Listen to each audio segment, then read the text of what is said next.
হাম নিয়ে এবং হামের জটিলতা নিয়ে অনেক বাচ্চা হসপিটালে ভর্তি হচ্ছে, ইভেন দেখা যাচ্ছে কিছু কিছু বাচ্চা মারাও যাচ্ছে।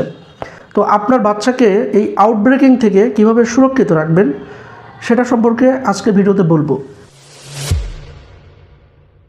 প্রিয় দর্শক, এই মিজলসের একমাত্র ট্রিটমেন্ট হলো ভ্যাকসিনেশন। দর্শক, মিজলস বা হামের জন্য দুইটা ভ্যাকসিন দিতে হয়। এটা এমআর টিকা নামে পাওয়া যায়, এমআর ভ্যাকসিন নামে পাওয়া যায়।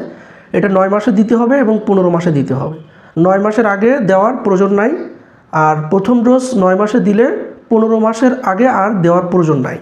এখন কেউ যদি 9 মাসে একটা ভ্যাকসিন দিয়ে থাকেন কিন্তু 15 মাসে দেন নাই, তারা কি করবেন?